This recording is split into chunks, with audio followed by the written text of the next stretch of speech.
Bueno, hemos terminado un Consejo de Seguridad Integral.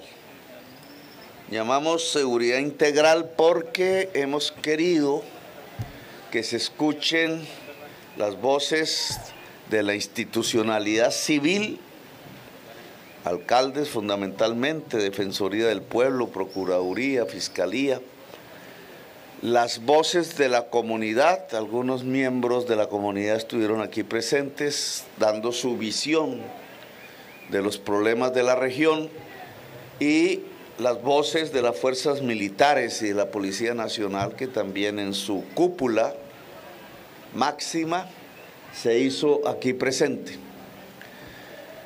El consejo es sobre el Magdalena Medio al norte de Barrancabermeja, básicamente el sur de Bolívar, pero también tiene que ver con otras regiones, subregiones de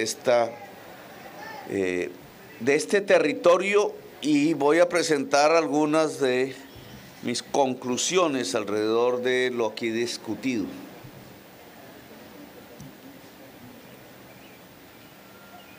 Lo primero es la indicación que toda la actividad, tanto civil como militar como policial, debe girar en torno a la defensa de la población como primer objetivo. Sabiendo que la región tiene riquezas ambientales, acuáticas, económicas, petroleras, agrarias, agroindustriales, etcétera, el principal objetivo de toda autoridad civil, militar y policial es, antes que nada, la vida de la población que habita en el territorio. Segundo, encontramos un problema que habilita la descoordinación de entidades territoriales nacionales, en la medida en que nos falla el ordenamiento territorial. Como todos ustedes saben, aquí es más fácil llegar a Barrancabermeja que a la capital del departamento. Lo mismo sucede con el sur del Cesar, con el sur del Magdalena, con el sur de Sucre. Lo mismo sucede con el oriente antioqueño y con el occidente santanderiano y con el occidente boyacense, etcétera. Y el tipo de ordenamiento territorial entonces desconoce una serie de realidades culturales, económicas de la población que habita el Magdalena Medio. Por eso lo que hemos y vamos a decidir es que toda entidad nacional ajuste sus jurisdicciones al ordenamiento territorial del Magdalena Medio. Es decir, que a través de la Dirección Nacional de Planeación podamos definir una especie de región, por ahora, que llamaremos Magdalena Medio, y así se organizará la policía, así se organizarán las fuerzas militares, la Armada Nacional, así se organizará, ojalá, la Fiscalía, la Procuraduría, junto a los alcaldes de los municipios de esta región, de tal manera que vaya apareciendo una nueva entidad territorial hacia el futuro, que podría ser el gran departamento del Magdalena Medio o departamento del Río, decisión que solo deben tomar las poblaciones que habitan este territorio, pero que podemos comenzar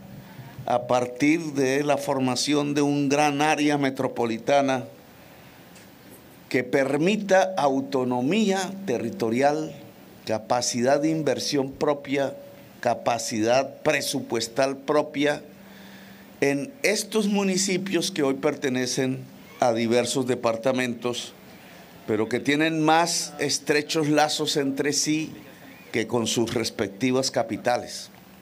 Esa autonomía nos puede lograr una mayor eficacia en la institucionalidad nacional y territorial para abordar los diferentes problemas que aquejan este territorio. Hablando propiamente, y aunque tiene que ver del tema de la seguridad, hemos dado una instrucción específica a la Armada Nacional para crecer su potencial industrial en Cotecmar, de tal manera que podamos tener una mayor capacidad de fabricación de embarcaciones con dos fines fundamentalmente.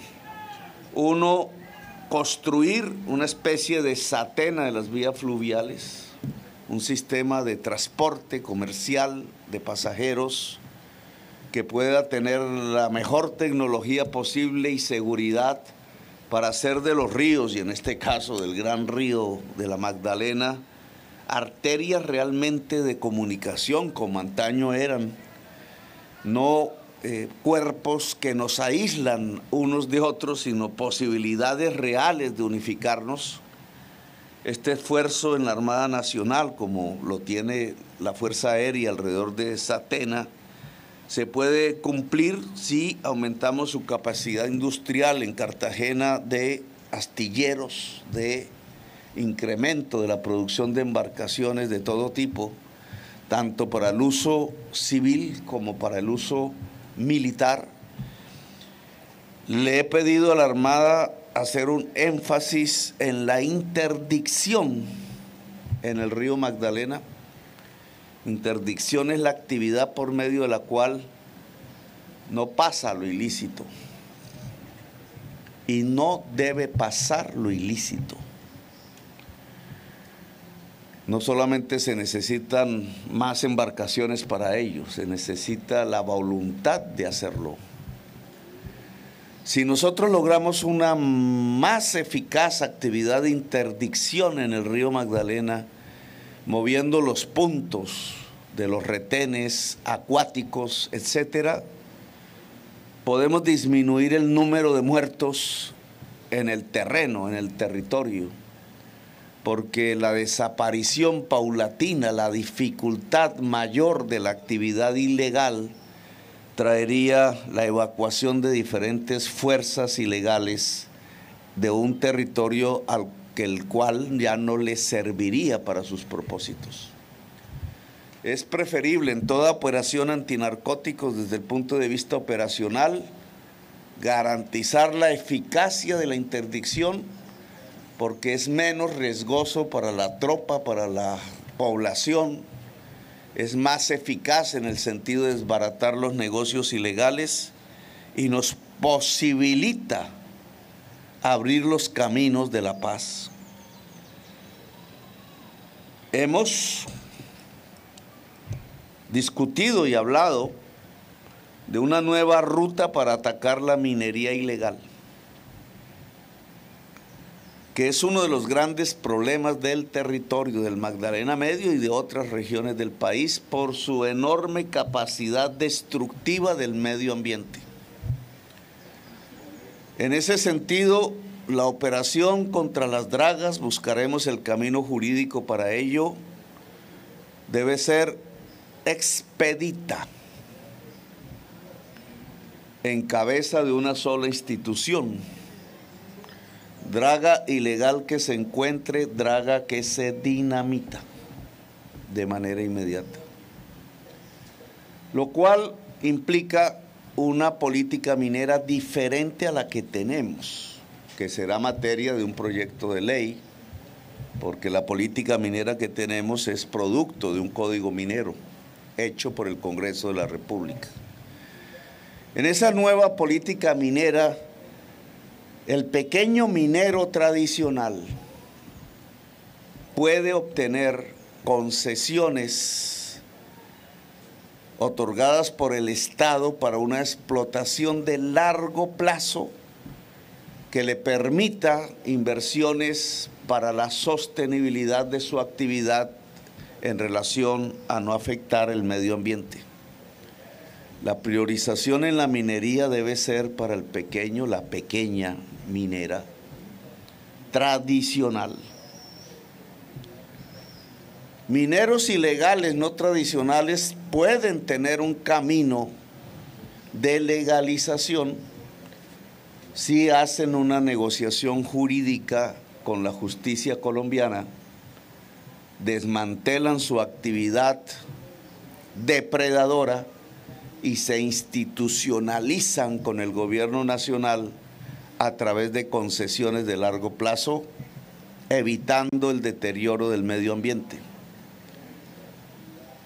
Estas posibilidades de legalización de la minería con el objetivo, 1, de no depredar el medio ambiente, 2, de no servir de lavadores de activos. Ojalá tuviéramos un solo comprador de oro en Colombia, el Banco de la República. 3, van acompañadas de una actividad de destrucción de dragas si los protagonistas de esta actividad depredadora continúan en su labor de destrucción del medio ambiente o de lavado de activos del narcotráfico. 3, 4 ya.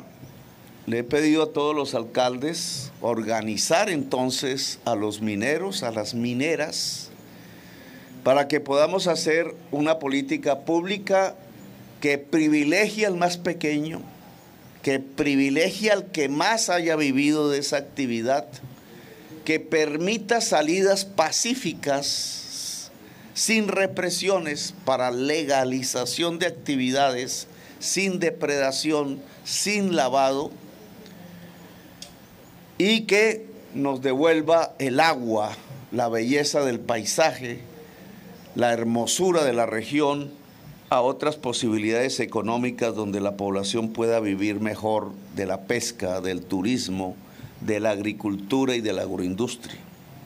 Y en ese mismo sentido le he pedido a los alcaldes también que organicen las comunidades que hoy contemporáneamente se están dedicando más o menos en 10.000 hectáreas al cultivo de hoja de coca para iniciar el proceso de sustitución de cultivos, adicionándole a lo logrado hace 4 años 2 posibilidades. Una que tiene que ver con el que los cultivos que se sustituyan, que los cultivos que puedan empezar a producirse en la región, en los mismos lugares donde se cultiva hoy la hoja de coca, le permitan a su propietario campesino, campesina, asociarse para que con ayuda del Estado también tengan procesos de agroindustrialización, de tal manera que tengan más valor agregado, es decir, de tal manera que produzcan más rentabilidad e ingresos a la familia campesina. Única manera realmente de superar los cultivos hoy por hoy ilegales.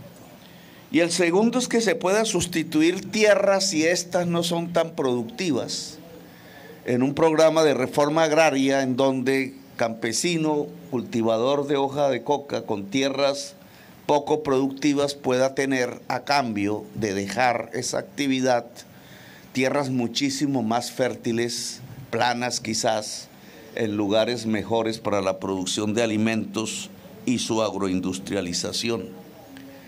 Es un compromiso de este gobierno que en esta región existan sedes de la universidad pública. Porque la alternativa para que jóvenes no cojan un fusil de cualquiera que sean las siglas que se utilicen y más bien construya un camino pacífico en su existencia, se llama educación y posibilidad de abrir las puertas, las oportunidades de la vida.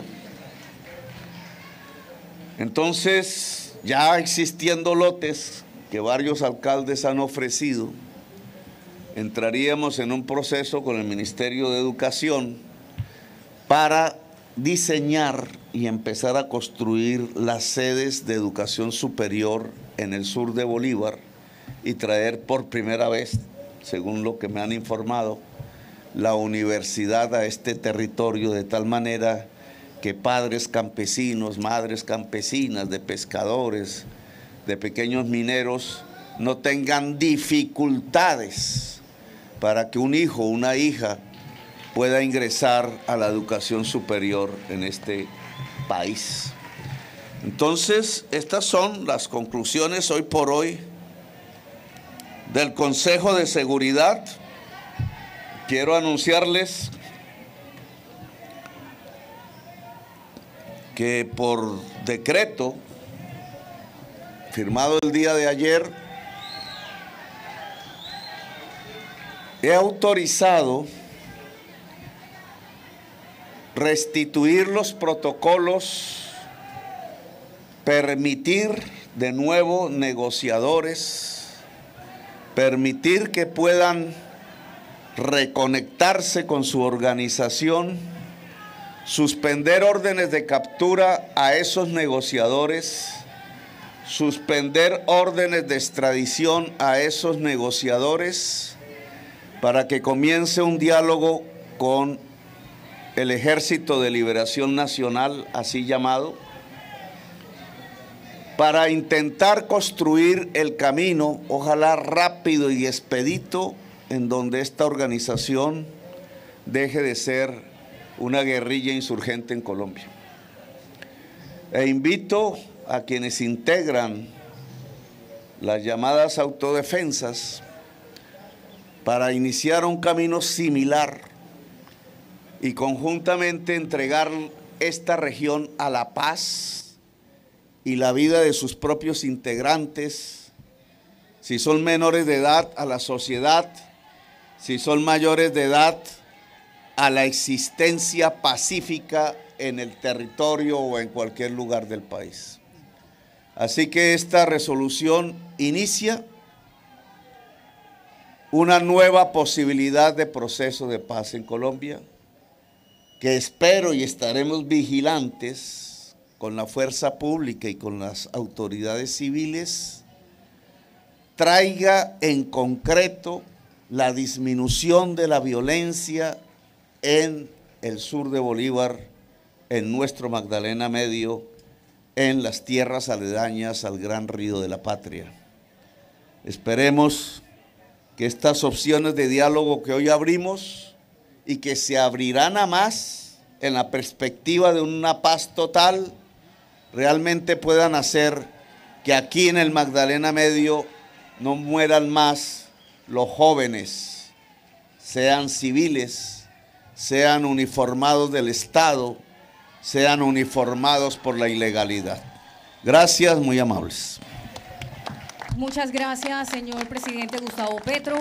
A continuación, abrimos un espacio para 3 preguntas por parte de los medios de comunicación que se encuentran aquí presentes. Iniciamos con el periodista Álvaro Pérez, del medio regional Telepetróleo. Cordial saludo, señor presidente. Buenas tardes. ¿Cómo está, Álvaro? ¿Qué tal? Toda vez que pues, usted ha manifestado la intención de cumplir los acuerdos que ya se firmaron en La Habana con la FARC, parte del cumplimiento de la implementación de esos acuerdos tiene que ver con lo que está haciendo la Agencia de Regulación del Territorio a través de los PEDET. La pregunta es, ¿qué va a pasar con esa política de los PEDET? Tal como lo dijimos en campaña, los acuerdos de paz se cumplen integralmente, lo cual significa que los municipios PEDET, que así se llamaron y así se configuraron hace unos años, serán atendidos tal cual en los acuerdos de paz se dice, sus consejos de planificación, sus fondos para las inversiones, la participación fundamental de las comunidades que habitan en esos municipios para lograr equidad social, justicia social, prosperidad social, que finalmente es la base de la paz. Así que los acuerdos se cumplen integralmente. Muchas gracias, señor presidente. Seguimos con la pregunta del periodista Wilson Lozano, de Noticias Caracol. Muchas gracias. Aquí disfrutando el sol, señor presidente. Eso veo, yo en cambio no. Usted es un privilegiado, yo no. Hijos del sol. Podemos cambiar. Bueno, señor presidente, sin duda alguna, la medida sobre todo de dar la posibilidad de la paz casi que es un escape a esa olla de presión que tenemos en este momento en la región.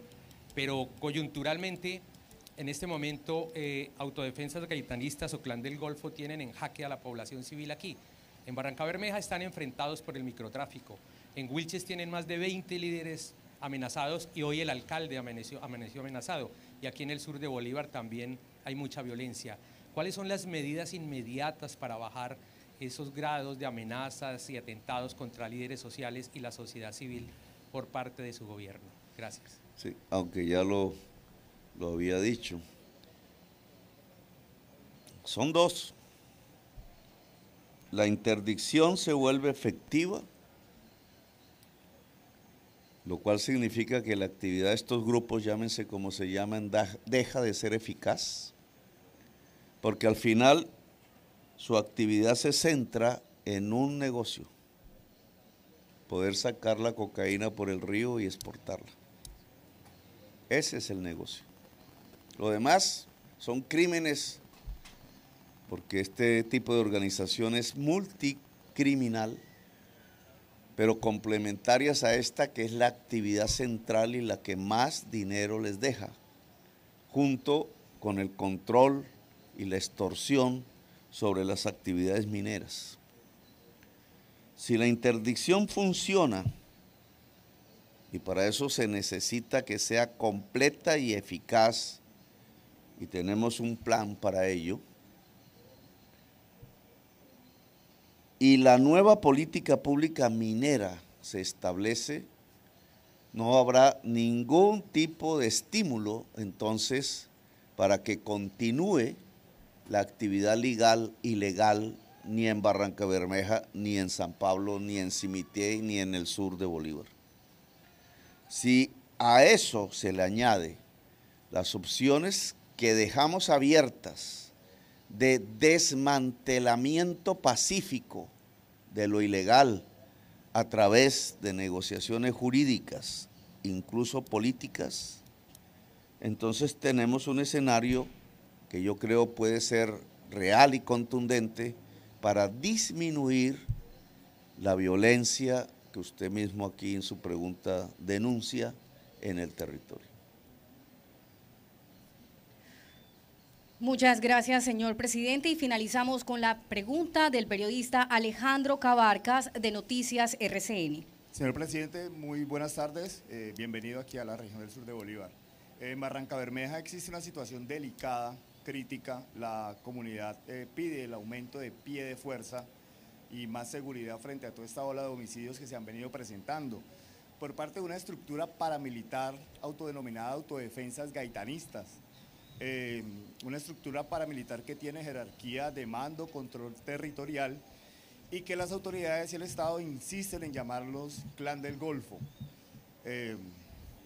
Eso contradice un poco lo que usted en los debates en el Senado le insistía al gobierno de reconocer que existían estructuras paramilitares que le hacían daño a la población civil.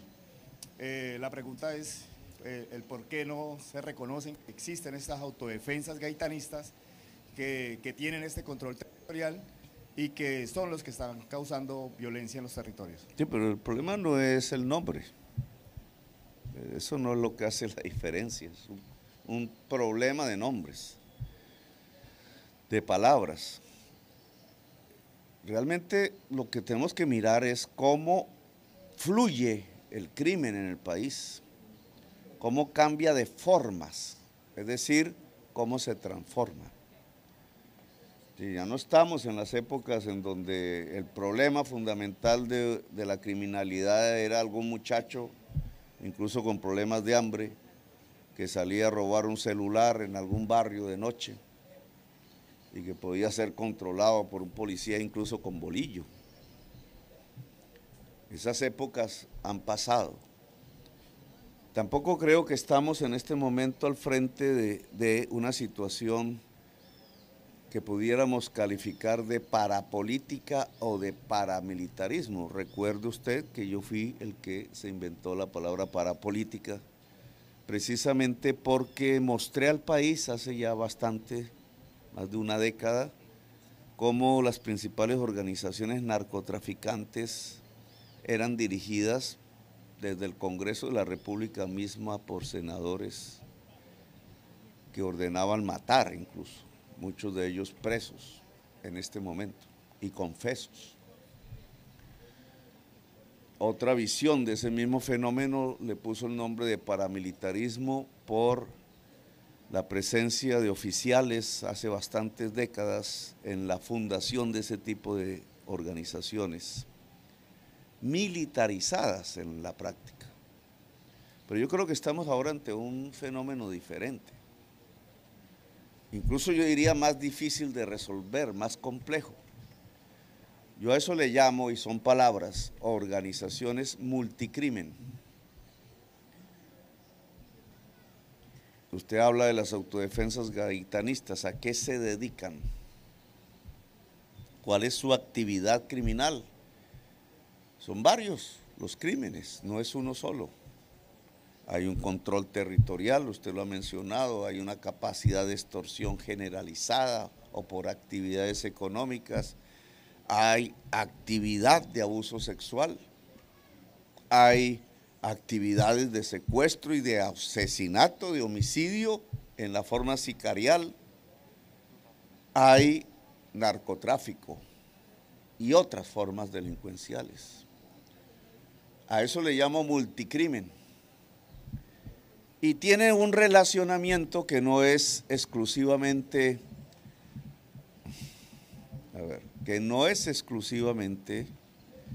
nacional o local, sino que tiene enlaces en México, tiene enlaces dentro de los Estados Unidos, que va desde un cultivo de hoja de coca en algún lugar de nuestro territorio hasta los barrios de Nueva York. Eso nunca lo soñó ni Pablo Escobar. Y entonces ya no se puede llamar así exactamente con la definición que usted les da, es muchísimo más complejo el tema. Incluso, y ese fue tema de conversación con las delegaciones del gobierno de los Estados Unidos, realmente son atacables de manera eficaz con una estrategia diferente a nivel americano. No es ya local. Eso lo estamos dialogando, lo estamos hablando. Ya habrá momento para discutirlo públicamente, porque depende más allá de nuestra voluntad, de otras voluntades. Pero lo cierto es que a nosotros nos corresponde hoy por hoy es ver si ese tipo de actividad deja de estar en Colombia, a lo cual podríamos llamarlo un proceso de paz. Si logramos que en Colombia se construyan unos senderos diferentes a este tipo de actividad ilegal, que tienen que ver más con el desarrollo de nuestra agricultura, de nuestra industria, con las posibilidades de abrirle posibilidades a nuestra juventud, con las posibilidades de que se pueda construir una alianza entre el Estado y el campesinado, con la posibilidad de que podamos, como la mayor parte de las naciones del mundo, embarcarnos en un camino de prosperidad generalizada a partir del trabajo y el conocimiento. Porque este otro camino de la ilegalidad, de encontrar el hueco, como llaman en su jerga, pues es un camino que solo nos conduce a la violencia y a la muerte, como ya 4 o 5 décadas de historia nos lo ha demostrado. ¿Qué ha ganado Colombia con eso? Nada, fuera de tener, según la Comisión de la Verdad, 400.000 muertos, 600.000 muertos asesinados, dependiendo desde qué fecha empecemos a medir.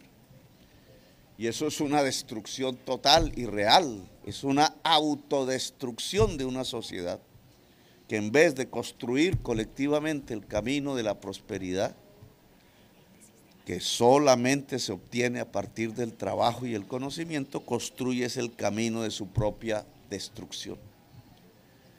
Entonces, lo que estamos proponiendo aquí es variar el camino de la destrucción hacia el de la prosperidad. Para eso se necesita de toda la sociedad, incluido quienes están en medio de esas actividades, incluido quienes hoy andan con una metra por ahí buscando a algún ciudadano para matarlo o allá en las montañas con algún fusil, buscando igualmente construir rutas para negocios ilegales que al final lo único que van a traer es muerte, violencia y destrucción. Entonces, este gobierno va a abrir el camino de la paz total, sin ingenuidad, sin ingenuidad. Es decir, haremos muy difícil lo ilegal, precisamente para que se vuelva muy fácil lo legal. Haremos muy difícil el camino de la muerte, precisamente para que se vuelva muy fácil el camino de la vida y de la paz. Muchas gracias, señor presidente. De esta manera damos por finalizado este acto. Muchísimas gracias a todos por su asistencia.